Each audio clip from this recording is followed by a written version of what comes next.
Hello students, welcome back to Benchers IQ Concept Made Simple.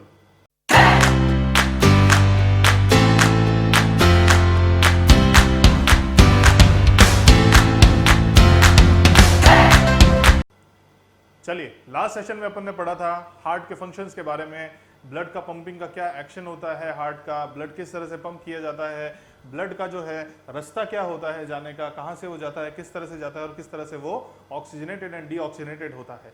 आज अपन उसके आगे का टॉपिक पढ़ेंगे जिसके अंदर हार्ट के कुछ फंक्शंस के बारे में और देखेंगे, अपन हार्ट के कुछ पार्ट्स के बारे में अपन और देखेंगे और we will study about the ECG जो बहुत इंपॉर्टेंट टॉपिक है एग्जामिनेशन पॉइंट ऑफ व्यू से, और कार्डिक डिसऑर्डर्स जिसे हमें भूलना नहीं है because examination point of view से वो जरूर आता है क्वेश्चंस के अंदर। चलिए स्टार्ट करते हैं अपन। सबसे पहला चीज अपना आज का टॉपिक के अंदर SA नोड। कौन सा नोड?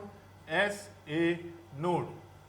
ऐसे नोड को और भी कहते हैं, इसका फुल फॉर्म जो है वो हो जाता है cyano atrial node. Cyano atrial node, Hindi में इसको साइनो एट्रियल नोड ही कहा जाता है, इसलिए आपको यही नाम ध्यान रखना होगा। क्या रखना होगा? SA node. SA नोड क्या होता है? SA नोड जो है वो एक न्यूरोमस्कुलर टिश्यू होता है। क्या होता है? न्यूरोमस्कुलर टिश्यू होता है। न्यूरोमस्कुलर टिश्यू का क्या मतलब होता है? Neuromuscular tissue. Okay, now tissue का मतलब तो आपको पता है कोशिका होता है, मस्कुलर का मतलब मसल की कोशिका होता है, लेकिन अगर न्यूरो जुड़ जाता है मसल्स के साथ में यानी न्यूरोमस्कुलर जुड़ जाता है तो उसका क्या मतलब होता है? तो उसका मतलब ये होता है कि ये एक इम्पल्स जनरेटिंग डिवाइस है। क्या है ये? एक इम्पल्स जनरेटिंग डिवाइस, यानी हार्ट की एक्टिविटी को, हार्ट के कॉन्ट्रैक्शन को स्टार्ट करने के लिए, रेगुलेट करने के लिए SA नोड एक इम्पल्स जनरेटिंग डिवाइस है जो अपने हार्ट के अंदर प्रेजेंट होता है। और ये कहाँ प्रेजेंट होता है ये आपने समझना बहुत जरूरी है। चलिए, हार्ट का स्ट्रक्चर कैसा होता है? वीट शेप होता है। कैसा होता है? वीट शेप स्ट्रक्चर होता है। आज अपन थोड़ा सा 3D स्ट्रक्चर बनाएंगे ताकि आपको थोड़ा अच्छे से समझ में आए। ओके, अपन ने यहाँ पर बताया था कि यहाँ पर दो तरह की सिरा होती है। कौन सी सिरा होती है? Superior vena cava and inferior vena cava, यानी सुपीरियर महासिरा एंड इंफीरियर महासिरा। ओके, जो सुपीरियर महासिरा है और जो इंफीरियर महासिरा है, ऐसे नोड सुपीरियर महासिरा जो है अपनी, यानी जो सुपीरियर महासिरा है, सुपीरियर वेना कावा है, इसके बेस पे प्रेजेंट होता है, समवेयर अराउंड हियर होता है। कहाँ होता है? सुपीरियर वेना कावा के पास में होता है। थोड़ा इसको अच्छे से बनाते हैं ताकि आपको अच्छे से समझ में आए। ऐसे नोड जो है यहाँ पर सुपीरियर वेना कावा के पास में जो हार्ट की वॉल होती है वहाँ पर प्रेजेंट होता है। ओके, ऐसे नोड जो है उसको अपन क्या करता है, इसका फंक्शन क्या होता है? ये होता है एक इम्पल्स, यानी इम्पल्स जनरेटिंग डिवाइस है। ये क्या है? इम्पल्स जनरेटिंग डिवाइस है। ये एक नेचुरल डिवाइस है, इसलिए अपन डिवाइस नहीं कहेंगे, ये इम्पल्स जनरेटिंग टिश्यू है। कैसा है ये? इम्पल्स जनरेटिंग टिश्यू है ये। इसको लेमैन लैंग्वेज के अंदर एक और एक टर्म कहा गया है जो आप सबने सुना होगा, इसे कहते हैं अपन पेसमेकर। क्या कहते हैं इसे अपन? Pacemaker of body. Pacemaker of body, या फिर कहेंगे अपन पेसमेकर ऑफ हार्ट। अपने हृदय का, अपने दिल का ये पेसमेकर है। ओके, वापस से देखते हैं। साइनोएट्रियल नोड यानी ऐसे नोड कहाँ प्रेजेंट होता है? ये प्रेजेंट होता है सुपीरियर वेना कावा यानी सुपीरियर महासिरा के वॉल अंदर जहाँ एंटर करती है उसके वॉल के पास में प्रेजेंट होता है। ये एक इम्पल्स जनरेटिंग डिवाइस होता है। कैसा होता है? इम्पल्स जनरेटिंग डिवाइस होता है, और इसे अपन pacemaker of the human heart कहते हैं। क्या कहते हैं? Pacemaker of the human heart. चलिए, इसके फंक्शन के बारे में थोड़ा और अपन डिटेल से जानते हैं ताकि आपको बहुत अच्छे से समझ में आए और आपको याद रहे। ऐसे नोड क्या करता है? ऐसे नोड एक इम्पल्स जनरेट करता है, या कहें तो एक कॉन्ट्रैक्शन का सिग्नल जनरेट करता है। ये सिग्नल कहाँ जनरेट करता है? ये सिग्नल जनरेट करता है जहाँ इसका ओरिजिन होता है वहीं से, और ये सिग्नल पूरे हार्ट में जाता है। कहाँ जाता है? ये पूरे हार्ट में जाता है। एक बार इसको इसी तरह से समझिए, एक सिग्नल का एक ब्रेक पॉइंट है, वो ब्रेक पॉइंट के बारे में अभी आपको बताऊंगा। ये ऐसे नोड सिग्नल जनरेट कर रहा है और ये सिग्नल जो है ये पूरे हार्ट में जाता है। हार्ट के दो पार्ट होते हैं। कौन सा part? Right part and left part, जो मैं आपको पहले बता चुका हूँ। राइट पार्ट और लेफ्ट पार्ट जो है वो फर्दर डिवाइड होते हैं सुपीरियर यानी upper part and lower part के अंदर। उसके बारे में वापस एक बार थोड़ा सा डिस्कस करते हैं ताकि आपको अच्छे से समझ में आए। सुपीरियर पार्ट होता है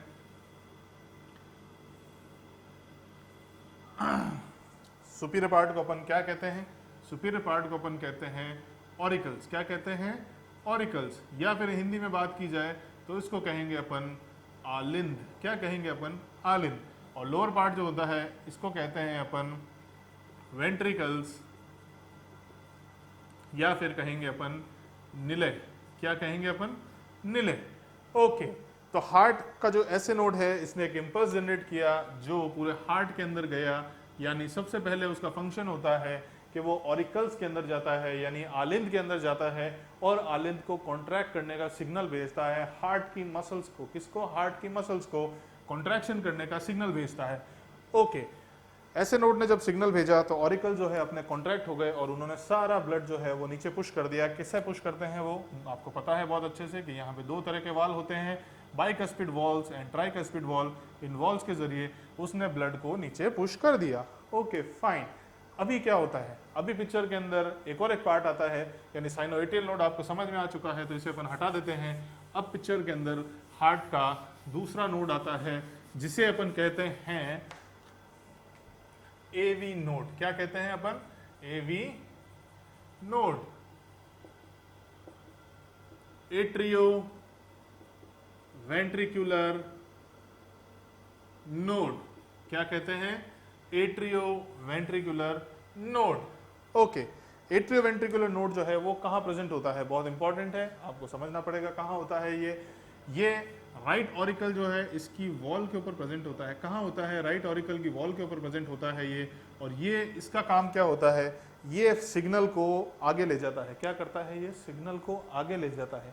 आगे कहाँ ले जाता है? ये आगे ले जाता है ये टुवर्ड्स दी वेंट्रिकल्स में, यानी निलय के अंदर ले जाता है ये। तो आपका जो ऐसे नोड था उसने सिग्नल भेजा, सिग्नल पूरे ऑरिकल्स में गया यानी आलिंद के अंदर गया, और जब आलिंद यानी ऑरिकल और जब ऑरिकल्स यानी आलिंद जब कॉन्ट्रैक्ट हुए तो वो सिग्नल जो है तब तक पहुंच गया था एवी नोड के ऊपर, यानी S A node, AV node. और जो सिग्नल है वो जब एवी नोड तक पहुंच गया था तो एवी नोड ने वापस से सिग्नल जनरेट किया। कहाँ जनरेट किया? वेंट्रिकल्स में जनरेट किया। कहाँ जनरेट किया? वेंट्रिकल्स में जनरेट किया। किस चीज़ के लिए किया? कि भाई वेंट्रिकल्स, अब आपकी बारी है कॉन्ट्रैक्ट होने की, आपकी बारी है ब्लड को आगे पुश करने की, आगे बॉडी को भेजने की, क्योंकि बॉडी को आपकी ब्लड की ज़रूरत है। क्या है? बॉडी को आपके ब्लड की ज़रूरत है। तो एवी नोड जो होता है वो क्या होता है? वो एक इम्पल्स पिकिंग डिवाइस है। क्या है? इम्पल्स को पिक करता है या फिर फॉरवर्ड करता है, आगे भेजता है टू द वेंट्रिकल्स। कहाँ पे? To the ventricles. कहाँ करता है? To the ventricles. Okay, AV node जो है वो कनेक्टेड होता है। किससे कनेक्टेड होता है ये समझना बहुत ज़रूरी है। वापस से देख लेते हैं। हार्ट के अंदर फर्दर स्ट्रक्चर जो होता है उसके अंदर अगर अपन देखते हैं तो बंडल ऑफ हिस नाम का एक पोर्शन होता है। क्या होता है? बंडल ऑफ हिस नाम का एक पोर्शन होता है जिससे अपना एवी नोड कनेक्टेड होता है। ये हार्ट की जो वॉल्स हैं, हार्ट की जो दीवार हैं, जो मसल्स हैं, उसी के अंदर प्रेजेंट होता है। एक मस्कुलर स्ट्रक्चर होता है। जिस तरह से ऐसे नोड अपना न्यूरोमस्कुलर स्ट्रक्चर है, इसी तरह से बंडल ऑफ हिस क्या है? Bundle of his, bundle of his भी न्यूरोमस्कुलर स्ट्रक्चर है। एक तरह से कह सकते हैं कि मसल का पार्ट है या न्यूरोमस्कुलर स्ट्रक्चर है जो एवी नोड से कनेक्टेड होता है। ये बंडल ऑफ हिस जो है ये फर्दर डिवाइड हो जाता है आगे दूसरे पार्ट में जो नेटवर्क की तरह बनाते हैं, जिसे अपन कहते हैं पुरकिंजे फाइबर्स। क्या कहते हैं अपन इसे अपन कहते हैं पुरकिंजे फाइबर्स। ओके, वापस से रिवाइज करते हैं इस चीज़ को। थोड़ा सा कॉम्प्लिकेटेड है पर बहुत सिंपल है, ज़्यादा परेशान होने की ज़रूरत नहीं है। रिवाइज करेंगे तो बिल्कुल अच्छे से समझ में आ जाएगा। डायग्राम को देखिए, लिखने पे ध्यान मत दीजिए, समझने पे ध्यान दीजिए तो आपको अच्छे से समझ में आएगा। अगर आपको नोट्स बनाने हैं आप वीडियो को वापस देख के नोट्स बना सकते हैं, हमारा वीडियो डिलीट नहीं होगा। ओके, शुरुआत से शुरू करते हैं। हार्ट जो है उसका एक 3D स्ट्रक्चर बनाया अपन ने। हार्ट कैसा होता है? वीट शेप का स्ट्रक्चर होता है। कैसा होता है? वीट शेप स्ट्रक्चर होता है। इसके दो पार्ट होते हैं, right part and left part. कौन से दो पार्ट होते हैं? Right part and left part. Okay,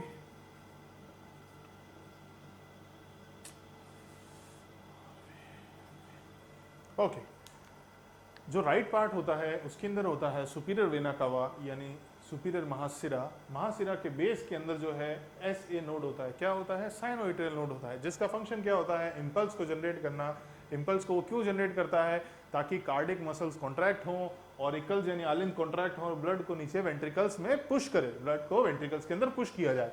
okay, अभी जो एस ए नोड का जो इम्पल्स था वो पिक किया किसने? एवी नोड ने। दूसरा एक और एक नोड होता है, एक और एक जनरेटर होता है अपने बॉडी के अंदर, जो हार्ट के अंदर जो प्रेजेंट होता है। कहाँ पर? राइट ऑरिकल की वॉल पे। सवाल आ सकता है एस ए नोड कहाँ प्रेजेंट होता है? और इधर इसके 4 ऑप्शन दिए होंगे, वेंट्रिकल्स में होता है, सुपीरियर वेना कावा के पास में होता है, लेफ्ट ऑरिकल में होता है, या पर्किंजे फाइबर्स में होता है, कुछ भी बोल सकते हैं। आपने ध्यान है, आपको पता है कहाँ होता है? Base of the superior vena cava. इसी तरह से ऑरिकल्स के बारे में भी सवाल आ सकता है, तो आपने बोलना है कि wall of the right atrium, right आलिंद की दीवार में होता है। कहाँ होता है? राइट आलिंद की दीवार में। इसने क्या किया? इसने इम्पल्स को पिक कर लिया। अभी पिक तो कर लिया, लेकिन ये कहाँ भेजेगा? ये ऐसे नोड की तरह इस तरह से डिस्ट्रीब्यूट नहीं कर सकता है। इसका जो सिस्टम है वो वायरिंग सिस्टम है, ये वाईफाई पे नहीं चलता है। ऐसे नोड तो वाईफाई सिस्टम से चल रहा था, उसने अपना सिग्नल आगे भेज दिया, ये वायरिंग सिस्टम पे चलता है। तो एवी नोड जो है उसका वायर जो है, जो मेन लाइन है, उसे अपन कहते हैं बंडल ऑफ हिस। क्या कहते हैं? बंडल ऑफ हिस, जो हार्ट के यानी वेंट्रिकल्स के दोनों के बीच में प्रेजेंट होता है, वेंट्रिकुलर वॉल के दोनों के बीच में प्रेजेंट होता है। और ये वायरिंग सिस्टम आगे जाके फर्दर वायरिंग नेट बनाता है, नेट टाइप स्ट्रक्चर बनाता है, जो वेंट्रिकल्स के बाहरी हिस्से में होती है। कहाँ होती है? वेंट्रिकल्स के बाहरी हिस्से में होती है, और उसे अपन कहते हैं पुर्किंजे फाइबर्स। देखिए नाम से ही आपने पता चल रहा है कि क्या है? फाइबर है, फाइबरस स्ट्रक्चर है, यानी फाइबरस नेटवर्क है। तो फाइबरस नेटवर्क जो है वो क्या है? पर्किंजे फाइबर्स है। तो एवी नोड जो है वो, एवी नोड क्या है? एवी नोड एक स्ट्रक्चर है जो इम्पल्सेस को पिक करेगा, और पिक करेगा। उसके पास में वाईफाई सिस्टम नहीं है, उसके पास में वायर्ड सिस्टम है। तो वायर्ड सिस्टम कैसा है? वायर्ड सिस्टम जो है वो, उसको अपन कहते हैं बंडल ऑफ हिस। तो बंडल ऑफ हिस जो है वो कहाँ प्रेजेंट होता है? दोनों वेंट्रिकल जो है, यानी right ventricle and left ventricle के बीच की वॉल में, बीच की जो दीवार है, जो मसल की दीवार है, उसके अंदर प्रेजेंट होता है। ये अपना सिग्नल वायर के अलावा ऐसे डायरेक्ट स्प्रेड नहीं कर सकता, इसको वायरिंग सिस्टम चाहिए। वो वायरिंग सिस्टम को कहते हैं अपन बंडल ऑफ हिस।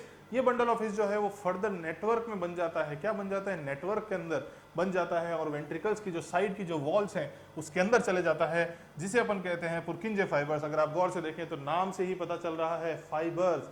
तो फाइबर्स स्ट्रक्चर क्या है?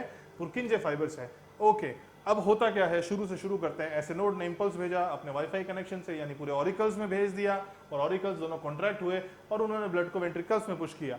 जब तक ब्लड वेंट्रिकल में जाता है तब तक जो है सिग्नल एवी नोड के पास में भी आ जाता है। तो एवी नोड सिग्नल को पिक करता है, और वेंट्रिकल्स अभी भर चुके हैं, और फिर वेंट्रिकल्स को वो सिग्नल देता है कि भैया आप भी कॉन्ट्रैक्ट हो जाओ, आप भी सिकुड़ जाओ, ब्लड को आगे भेजो, बॉडी में बहुत ज़्यादा ज़रूरत है। तो वो सारे जो दोनों वेंट्रिकल्स हैं अपने दोनों कॉन्ट्रैक्ट कर जाते हैं, और ब्लड को पूरी बॉडी के अंदर स्प्रेड कर देते हैं, यानी भेज देते हैं।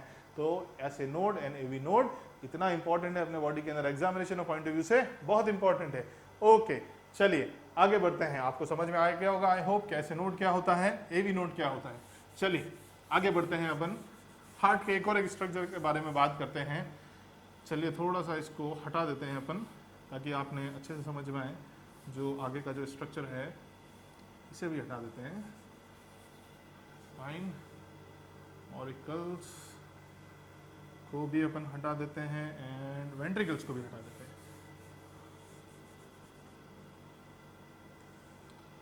ओके, चल अपना हार्ट कैसा स्ट्रक्चर? वी शेप स्ट्रक्चर है अपना हार्ट।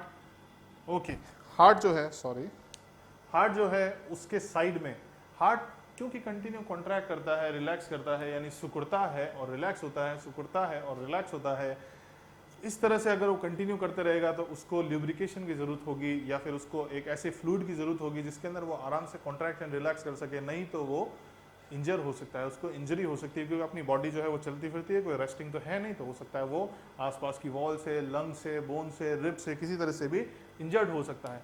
ओके, तो ये इंजरी नहीं हो इसके लिए क्या है, बॉडी के अंदर अपने बहुत सी अच्छी चीज़ बनाई गई है, जिसको अपन कहते हैं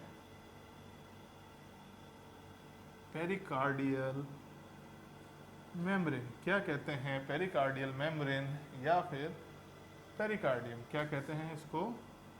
इसको कहते हैं अपन पेरिकार्डियम, जो हार्ट के साइड्स में प्रेजेंट होता है। क्या कहते हैं इसको अपन? Pericardial membrane. या फिर और पेरिकार्डियम। समझिएगा, लिखने की ज़रूरत अभी फ़िलहाल नहीं है, आप लास्ट में वीडियो को वापस से देख के लिख सकते हैं। अभी जितना समझेंगे उतना समझ में अच्छे से आएगा, उतना याद रहेगा और एग्ज़ाम में बार बार रिवाइज करने की ज़रूरत नहीं पड़ेगी आपको। तो पेरिकार्डियल मेम्ब्रेन जो है वो इस लेयर को कहा जाता है, या फिर इस सैक को, या फिर इस बैग को कहा जाता है जिसके अंदर अपना हार्ट प्रेजेंट होता है। हार्ट कॉन्ट्रैक्ट होता है, रिलैक्स होता है इस सैक के अंदर, ताकि हार्ट को इंजरी नहीं हो। लेकिन एक फ्लूइड का होना भी ज़रूरी है, नहीं तो फ्रिक्शनलेस मूवमेंट कैसे होगा। जो घर्षण हो रहा है आपस में, हार्ट के और इसके बीच में घर्षण अगर होगा तो भी हार्ट इंजर हो सकता है। तो उसके लिए इसके अंदर एक फ्लूइड होता है जिसको अपन कहते हैं पेरिकार्डियल फ्लूइड। देखिए कितना सिंपल कर दिया है इसको समझना कितना सिंपल कर दिया है। जो बाहर की लेयर है उसे अपन कहते हैं पेरिकार्डियल मेम्ब्रेन या फिर पेरिकार्डियम, सिंपल। उसके बीच का जो फ्लूइड है, हार्ट और पेरिकार्डियल मेम्ब्रेन के बीच का जो फ्लूइड है उसे अपन कहते हैं पेरिकार्डियल फ्लूइड। बहुत सिंपल, ज़्यादा नाम याद रखने की जरूरत नहीं। पेरिकार्डियल मेम्ब्रेन क्या होता है अगर पूछा जाए तो भाई हार्ट के बाहर की जो लेयर है वो होता है पेरिकार्डियल या फिर पेरिकार्डियल मेम्ब्रेन। ओके, और उसके बीच का जो फ्लूइड है, जो हार्ट और उसके बीच में प्रेजेंट होता है, यानी पेरिकार्डियम के बीच में प्रेजेंट होता है, उसे अपन कहते हैं pericardial fluid. Very good, I hope यहाँ तक आपको समझ में आ गया होगा। चलिए अभी आगे बढ़ते हैं दूसरे छोटे टॉपिक की तरफ। आपने ऐसे नोट देख लिया, आपने पेरिकार्डियम देख लिया, आपने पेरिकार्डियल मेम्ब्रेन समझ लिया, आपने पेरिकार्डियल फ्लूइड समझ लिया। अब अपन आगे जाते हैं अपने हार्ट साउंड्स के ऊपर। कहाँ जाते हैं अपन? We will go to the heart sounds. अपने दिल की आवाज़। दिल की आवाज़ क्या कहती है आपको?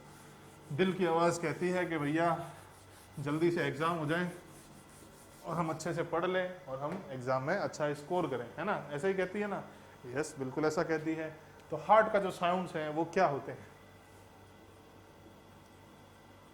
Heart sounds very important. दिल की आवाज़ नहीं सुनेंगे तो कैसे काम करेंगे आगे?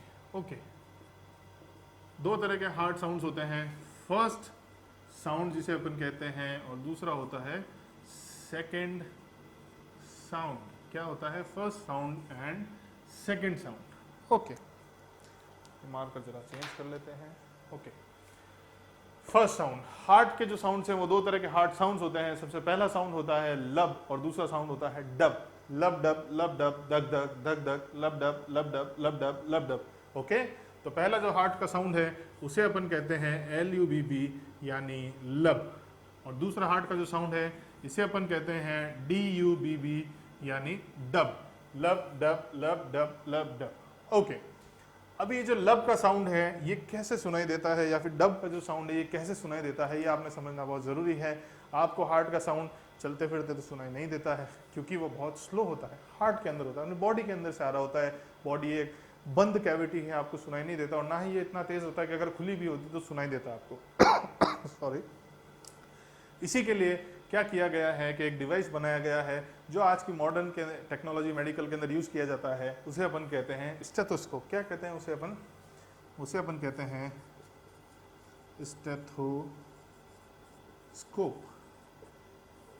अक्सर अपन हॉस्पिटल में जाते हैं, अपन डॉक्टर से मिलने जाते हैं, कोई आपको बीमारी है कुछ भी है तो अपन डॉक्टर से मिलने जाते हैं। डॉक्टर के पास में एक डिवाइस होता है जो अक्सर वो अपने गले में लगा के रखते हैं या फिर अपने टेबल पे रखते हैं, जिसे निकाल के वो अपने कान में लगाते हैं, और उसका एक दूसरा टुकड़ा जो पाइप से जुड़ा हुआ होता है वो आपके चेस्ट पे लगाते हैं, ऑस्कल्टेट करते हैं, सुनते हैं। क्या सुनते हैं वो सुनते हैं हार्ट साउंड्स या फिर लंग साउंड्स। हार्ट साउंड या फिर लंग साउंड। लंग साउंड के बारे में अपन बात नहीं करेंगे अभी अपना टॉपिक हार्ट साउंड, तो अभी अपन बात करते हैं हार्ट साउंड्स के बारे में। वो सुनते हैं स्टेथोस्कोप के जरिए, जो चेस्ट पीस होता है उसे चेस्ट पे लगा के, और वो सुनते हैं हार्ट के जो साउंड जो आ रहे हैं, लब डब लब डब लब डब। ओके, ये साउंड कब आता है ये आपने समझना बहुत ज़रूरी है।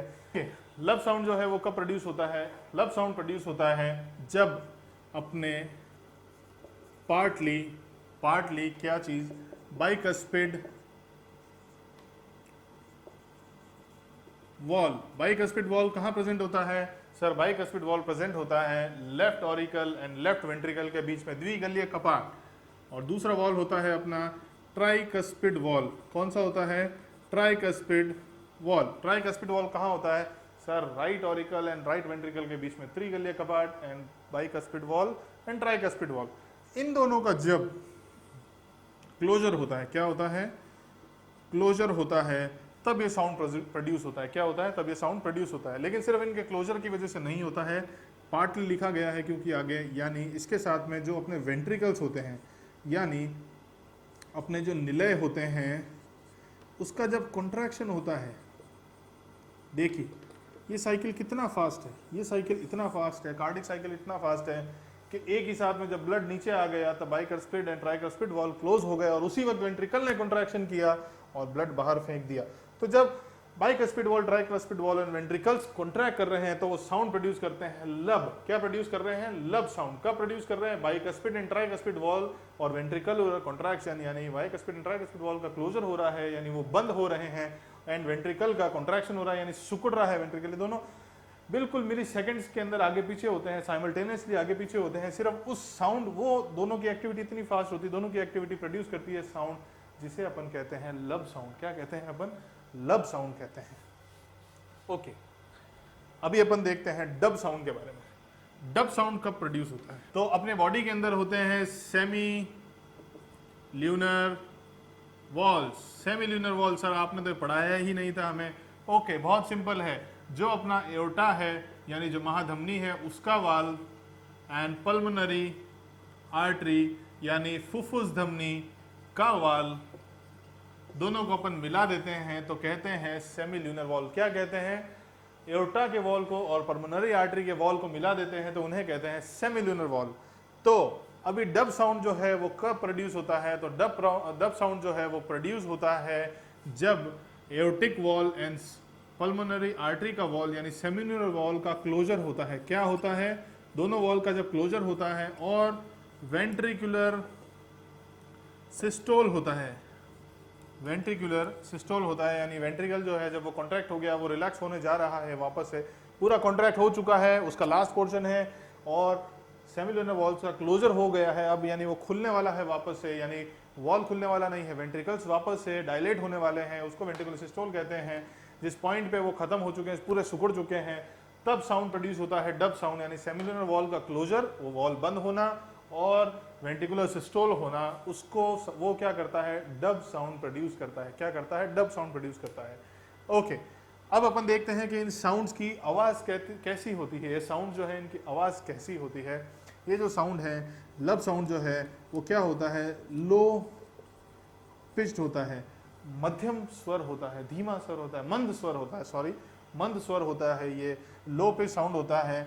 ये होता है नॉट वेरी लॉन्ग होता है, बहुत ज़्यादा लॉन्ग ड्यूरेशन का नहीं होता है, नॉट ड्यूरेशन लॉन्ग होता है, नो लॉन्ग ड्यूरेशन का होता है ये, और इसी के साथ में ये शॉर्ट होता है। क्या होता है, शॉर्ट होता है, लॉन्ग ड्यूरेशन का नहीं होता है, लो पिच साउंड होता है ये, और बहुत ज़्यादा लाउड नहीं होता है, शॉर्ट ड्यूरेशन का होता है ये, सॉरी, और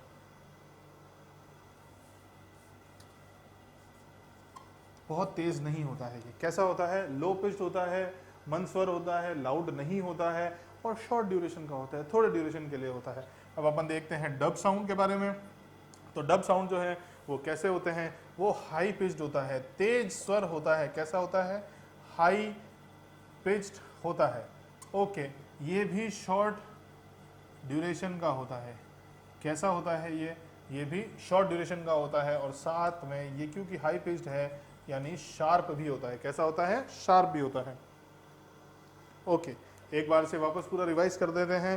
हार्ड साउंड जो है वो कैसे होते हैं, दो तरह के होते हैं, एक होता है फर्स्ट साउंड और एक होता है सेकंड साउंड। जो फर्स्ट साउंड होता है अपना लब, दूसरा साउंड होता है डब, लब डब लब डब लब डब। ओके, जो लब साउंड होता है वो कैसे प्रोड्यूस होता है, जो अपने bicuspid walls and tricuspid wall होते हैं, यानी द्विगलीय एंड त्रिगलीय कपाट जब क्लोज होते हैं यानी बंद होते हैं, और साथ में वेंट्रिकुलर कॉन्ट्रैक्शन, वेंट्रिकल्स का सिकुड़ना होता है, तो वो लब साउंड प्रोड्यूस करता है। और ये एक मंद स्वर होता है जो तेज नहीं होता है और शॉर्ट ड्यूरेशन का होता है। सेकेंड साउंड जो है डब है अपना, वो सेमिल्यूनर वॉल के क्लोजर यानी aortic wall and pulmonary artery wall यानी महाधमनी और फुफ्फुस सिरा, फुफ्फुस धमनी का जो साउंड होता है उसकी वजह से, और वेंट्रिकुलर सिस्टोल के जो साउंड प्रोड्यूस होता है उसे अपन कहते हैं डब साउंड। और ये हाई पिच साउंड होता है, शॉर्ट ड्यूरेशन का होता है और शार्प होता है। कैसा होता है, high pitch, short duration and sharp. Okay, दोनों के बीच का कंपैरिजन आपने समझ आ गया होगा। आप चाहें तो इसका स्क्रीनशॉट ले सकते हैं, आप चाहें तो यहाँ पे नोट्स बना सकते हैं। ओके, चलिए आगे बढ़ते हैं अपन। चलिए आगे अपन देखते हैं, अपने हार्ट साउंड्स देख लिया, अपने छोटे छोटे हार्ट के पार्ट्स के बारे में समझ लिया। अब अपन आगे बहुत इंपॉर्टेंट पार्ट के बारे में पढ़ते हैं, जिसे अपन कहते हैं ईसीजी। ईसीजी बहुत ही छोटा है, बहुत ही छोटा टॉपिक है, आपने बहुत ज़्यादा डिटेल में नहीं पढ़ना है, क्योंकि ईसीजी अपने आप में एक बहुत डिटेल टॉपिक है। ईसीजी का फुल फॉर्म क्या होता है? इसका फुल फॉर्म होता है इलेक्ट्रो कार्डियोग्राफी। क्या होता है? इलेक्ट्रोकार्डियोग्राफी। ईसीजी को रिकॉर्ड करने का जो मशीन होती है उसको अपन कहते हैं इलेक्ट्रो कार्डियोग्राम। क्या कहते हैं इसे अपन? इलेक्ट्रोकार्डियोग्राम। इलेक्ट्रोकार्डियोग्राम वो ईसीजी का जो डिवाइस है जिससे अपन ईसीजी को नोट करते हैं। ईसीजी का फुल फॉर्म होता है इलेक्ट्रोकार्डियोग्राफी। क्या होता है? इलेक्ट्रोकार्डियोग्राफी। थोड़ा सा इसको समझ लेते हैं, ये क्या होता है। जब अपना हार्ट जो है जब कॉन्ट्रैक्ट करता है, रिलैक्स करता है, यानी कार्डिक मसल का जब कॉन्ट्रैक्शन होता है तो कुछ इम्पल्सेस जनरेट करता है, यानी ऐसे नोड की जो इम्पल्स हैं उसको वो थोड़ा एग्रीवेट करता है, बढ़ा देता है।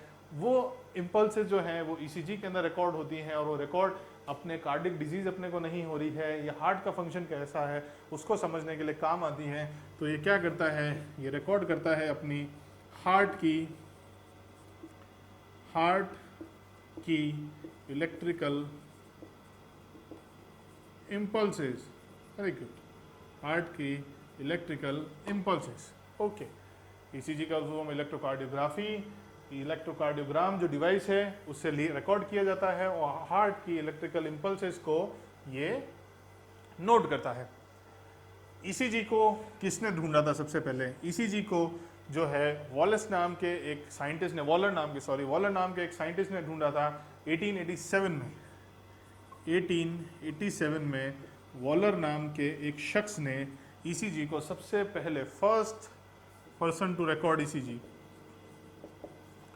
First person to record ECG, Waller. लेकिन बट इन्होंने जब रिकॉर्ड किया था तो उसके ऊपर कुछ फर्दर स्टडी नहीं की जा सकी। तो 1903 के अंदर इथोवेन आए। इथोवेन नाम के शख्स ने इस ईसीजी को डिटेल्ड में स्टडी किया और समझाया, डिटेल में स्टडी किया और समझाया इसको आगे। तो इसी के चलते इनको 1924 के अंदर नोबल पुरस्कार से नवाजा गया। 1887 में वॉलर आए जिन्होंने सबसे पहले रिकॉर्ड किया ईसीजी को। 1903 में इथोवेन आए जिन्होंने डिटेल स्टडी किया ईसीजी के ऊपर, और इन्हें 1924 में नोबेल प्राइज दिया गया। ये स्टैटिक्स आपको इसलिए समझा रहा हूँ, इसलिए बता रहा हूँ because examination point of view से बहुत इंपॉर्टेंट है। क्वेश्चंस आते हैं कौन से ईयर में किस साइंटिस्ट ने इसको देखा था, किसने नहीं देखा था, तो ये समझना बहुत ज़रूरी है। फादर ऑफ ईसीजी किसे कहते हैं, या फिर फादर ऑफ इलेक्ट्रोकार्डियोग्राफी या फादर ऑफ इलेक्ट्रोकार्डियोग्राम किसे कहते हैं? तो इथोवेन जो है इन्हीं को ये ओहदा प्रोड्यूस दिया गया जिसे कहते हैं अपन father of ECG. Father of ECG या फिर इलेक्ट्रोकार्डियोग्राम इज इथोवेन। चलिए इतना आपने समझना है, ईसीजी के बारे में फर्दर डिटेल में नहीं जाना है बिकॉज ये बहुत बड़ा टॉपिक है। इसके लिए पूरा एक सेशन चाहिएगा और जो आपके काम का नहीं है फिलहाल एग्जामिनेशन पॉइंट ऑफ व्यू से। हमने हार्ट के पार्ट पढ़ लिए, हमने ईसीजी के बारे में पढ़ लिया, हमने हार्ट साउंड्स के बारे में पढ़ लिया। तो अब क्या बचा? अब बचता है आपके एग्जाम की प्रिपरेशन, यानी हार्ट डिसऑर्डर्स, हार्ट की बीमारियों के बारे में पढ़ना। क्या बचता है? हार्ट की बीमारियों के बारे में पढ़ना। तो सबसे पहली बीमारी आज की जो है हमारी वो है हार्ट फेलियर। सबसे पहली बीमारी कौन सी है अपनी? Heart failure. हार्ट फेलियर किसे कहते हैं? बहुत इजी है समझना इसे। आपके घर में पानी की एक मोटर है। क्या है? पानी की मोटर है, जो मैंने आपको पहले भी समझाया था कॉन्सेप्ट। ये मोटर आपके अपर हेड ओवरहेड टैंक पे पानी पहुंचा रही है। किसी वजह से क्या हुआ कि ये पहुंचा नहीं पाई, ऊपर पानी एफिशिएंटली पहुंचा नहीं पा रही है। आपको चाहिए 4 बाल्टी नीचे बाथरूम के अंदर और वो एक एक बाल्टी पहुंचा रही है, यानी ढंग से पहुंचा नहीं रही है, यानी उसकी एफिशिएंसी रिड्यूस हो गई है। इसी तरह से हार्ट फेलियर के अंदर क्या होता है कि हार्ट जब एफिशिएंटली ब्लड डिस्ट्रीब्यूट पंप नहीं कर पाता है, पंप नहीं कर पाता है, तब कहते हैं हार्ट फेलियर। क्या कहते हैं? जब हार्ट एफिशिएंटली ब्लड को पंप नहीं कर पा रहा है, उस कंडीशन को अपन कहते हैं हार्ट फेलियर। क्या कहते हैं? Heart failure. इसको दूसरी तरह से एक चीज और कहा जाती है जिसे अपन कहते हैं CHF, यानी कॉन्जेस्टिव हार्ट फेलियर। क्या कहते हैं? Congestive heart failure. वापस एक बार डेफिनेशन को देखते हैं। कॉन्जेस्टिव हार्ट फेलियर यानी CHF क्या होता है? जब हार्ट एफिशिएंटली ब्लड को पंप नहीं कर पा रहा है, बॉडी के अंदर एफिशिएंटली ब्लड को पंप नहीं कर पा रहा है, उस कंडीशन को अपन कहेंगे क्या? Heart failure. क्या कहेंगे अपन? Heart failure. ओके, चलिए आगे बढ़ते हैं। दूसरा, हार्ट अटैक। बहुत लोगों ने सुना होगा, बहुत लोगों ने अपने रिश्तेदारों में देखा होगा कि हार्ट अटैक हो रहा है, हार्ट अटैक आ रहा है किसी को। तो हार्ट अटैक क्या होता है ये आपने समझना बहुत ज़रूरी है। तो हार्ट अटैक के अंदर क्या होता है? जब अपनी coronary artery, okay, coronary artery क्या होता है ये समझ लीजिए पहले। हार्ट की जो अपनी खुद की ब्लड सप्लाई होती है उसे अपन कहते हैं कोरोनरी आर्टरी, यानी हार्ट की खुद की धमनी, हार्ट के मसल्स को ब्लड पहुंचाने के लिए, ऑक्सीजन पहुंचाने के लिए खुद की धमनी, उसे कहते हैं अपन कोरोनरी आर्टरी। तो जब कोरोनरी आर्टरी के अंदर ही ब्लड जो है वो रिड्यूस्ड हो जाता है, यानी ब्लड नहीं पहुंच पाता है, तो उसे अपन कहते हैं हार्ट अटैक। क्या कहते हैं? उसे अपन हार्ट अटैक कहते हैं। कोरोनरी आर्टरी के अंदर ब्लड जो है वो रिड्यूस हो गया है, इसी वजह से ऑक्सीजन अंदर नहीं जाएगा, हार्ट के मसल्स में नहीं जाएगा, जो इंजर कर सकता है उसको। क्या कर सकता है? उसको इंजर कर सकता है। तो इसे अपन कहते हैं हार्ट अटैक। हार्ट अटैक के कुछ सिम्टम्स होते हैं, ये आपने समझना जरूरी है। सबसे पहला सिम्टम है नोजिया, दूसरा सिम्टम है वॉमिटिंग, और तीसरा सिम्टम है ब्रेथलेसनेस। नोजिया यानी जी घबराना, वॉमिटिंग यानी उल्टी जैसा होना, एंड ब्रेथलेसनेस यानी आपको सांस लेने में तकलीफ हो रही है। क्या हो रहा है? सांस लेने में तकलीफ हो रही है। ओके, इसका एक सिम्टम और है, वो है शार्प पेन। क्या है? Sharp pain. हार्ट अटैक की डेफिनेशन को वापस से पढ़ लेते हैं एक बार। कोरोनरी आर्टरी यानी हार्ट की जो खुद की ब्लड सप्लाई, यानी हार्ट की जो खुद की धमनी है, वो हार्ट को खुद को ब्लड नहीं पहुंचा पा रही है, ब्लड पहुंचाना रिड्यूस कर दिया है उसने। इसी कंडीशन को कहते हैं अपन हार्ट अटैक। और हार्ट अटैक के जो सिम्टम्स होते हैं वो होते हैं नोजिया यानी जी घबराना, वॉमिटिंग यानी उल्टी जैसा होना, ब्रेथलेसनेस यानी सांस लेने में कठिनाई होना, तकलीफ होना, और इसका चौथा सिम्टम है वो है शार्प पेन। इसी शार्प पेन को कहा गया है एंजाइना। क्या कहा गया है? एंजाइना। जो अपना तीसरा कंडीशन बनता है, यानी एंजाइना, या फिर कहते हैं इसे अपन एंजाइना पेक्टोरिस। सवाल एग्जाम में आ सकता है, समझिएगा इसे।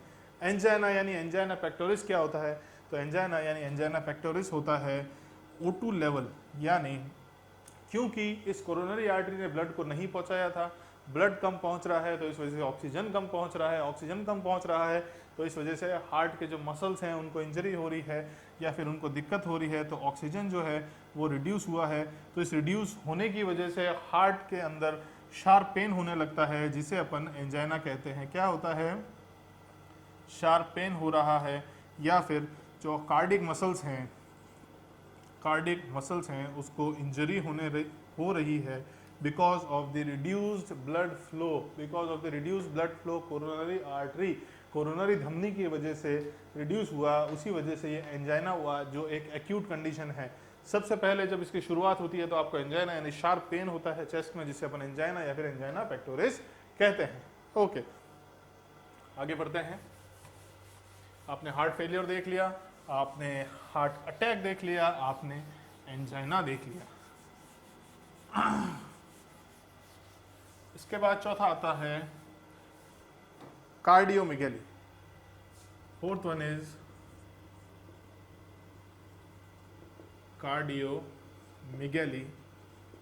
Fifth one is edema.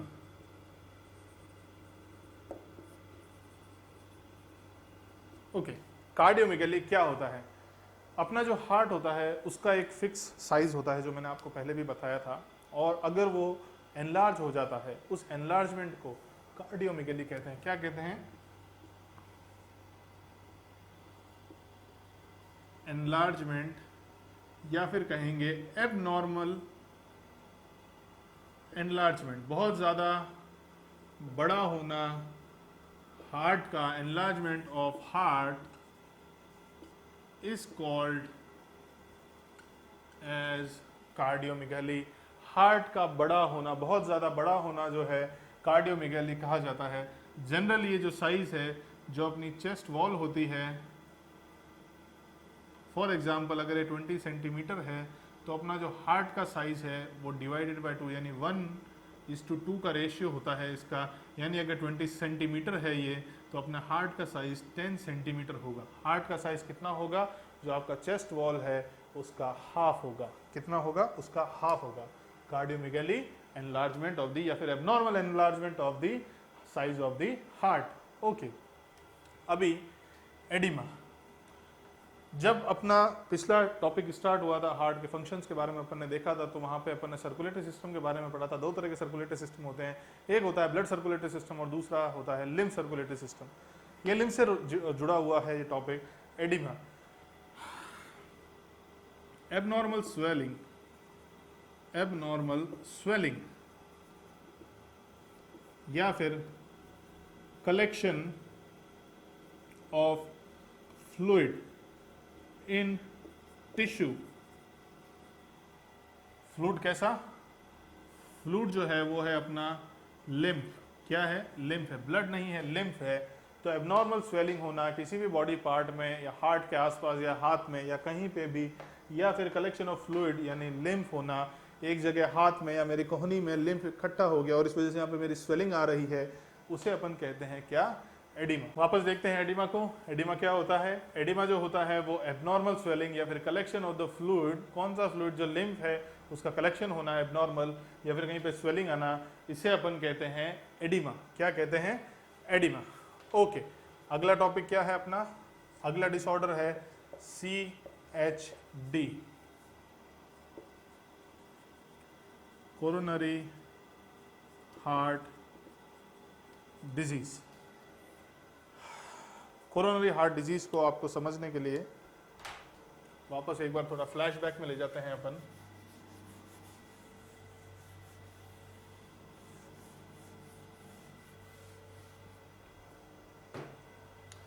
अपन ने देखा था कि अपनी कोरोनरी आर्टरी होती है। कोरोनरी आर्टरी जो है वो ब्लड कम पहुंचा रही है। ब्लड कम क्यों पहुंचा रही है? ब्लड कम पहुंचा रही है उसी वजह से होता है अपना, ब्लड को कम पहुंचाने की वजह से क्या होता है अपना? अपना होता है हार्ट अटैक। क्या आता है अपने को? हार्ट अटैक आ जाता है। ओके, तो कोरोनरी आर्टरी जो है वो, उसके अंदर ल्यूमिन होता है, उसका इंटरनल स्ट्रक्चर क्या होता है? ल्यूमिन होता है। ये कोरोनरी आर्टरी को समझाने का आपको तरीका बता रहा हूँ कि इसके अंदर क्या होता है। CHD कोरोनरी हार्ट डिजीज के अंदर क्या होता है? ये जो ल्यूमिन होता है इसके अंदर एबनॉर्मल डिपोजिशन यानी डिपोजिशन होने लगता है। किसका? इसके अंदर आपने फैट खाया, फैट डिपॉजिट होने लग गया। आपने कोलेस्ट्रॉल खाया, कोलेस्ट्रॉल डिपॉजिट होने लग गया। आपके बॉडी के अंदर एबनॉर्मल कैल्शियम ज़्यादा हो रहा है, इस वजह से यहाँ अंदर डिपॉजिट होने लग गया। आपने लेमैन लैंग्वेज में सुना होगा कि मैं हार्ट का बाईपास करा के आया हूँ क्योंकि मेरी हार्ट की जो वेसल है वो ब्लॉक हो गई थी। मैं शंट लगा के आया हूँ क्योंकि वो ब्लॉक हो रही थी। तो जो ब्लॉकेज है वो किस वजह से है? वो है because of the calcium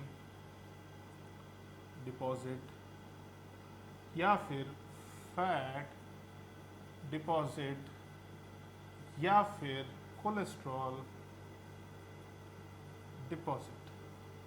okay, तो कैल्शियम का अंदर के जो इसका स्ट्रक्चर है जिसे अपन कहते हैं ल्यूमिन, ल्यूमिन के अंदर कैल्शियम डिपॉजिट हो रहा है, फैट डिपॉजिट हो रहा है, कोलेस्ट्रॉल डिपॉजिट हो रहा है, जिस वजह से ल्यूमिन छोटा हो रहा है। और इस बीमारी को कहते हैं अपन एथेरोस्क्लेरोसिस। क्या कहते हैं अपन? एथेरोस्क्लेरोसिस। या फिर इसकी वजह से होता है अपने को कोरोनरी सॉरी इसकी वजह से होता है अपने को कोरोनरी हार्ट डिजीज। क्या होता है अपने को? कोरोनरी हार्ट डिजीज हो जाता है। ओके, ल्यूमिन जो है वो छोटा हो गया, ल्यूमिन के अंदर फैट एंड कैल्शियम का एंड कोलेस्ट्रॉल का डिपॉजिट हो गया, इसकी वजह से एथेरोस्क्लेरोसिस हो गया। एग्जामिनेशन में ये क्वेश्चन भी पूछा जा सकता है कि एथेरोस्क्लेरोसिस क्या होता है। तो एथेरोस्क्लेरोसिस होता है कि सर जो अपनी धमनी है यानी हमारी जो आर्टरी है या फिर कोरोनरी आर्टरी है या फिर कोरोनरी धमनी है उसके ल्यूमिन के अंदर डिपॉजिट होने लग गया है, उसी वजह से वो ल्यूमिन छोटा हो गया है और इसी वजह से हमें हो गया है कोरोनरी हार्ट डिजीज। क्या हो गया है? Coronary heart disease. चलिए आगे देखते हैं।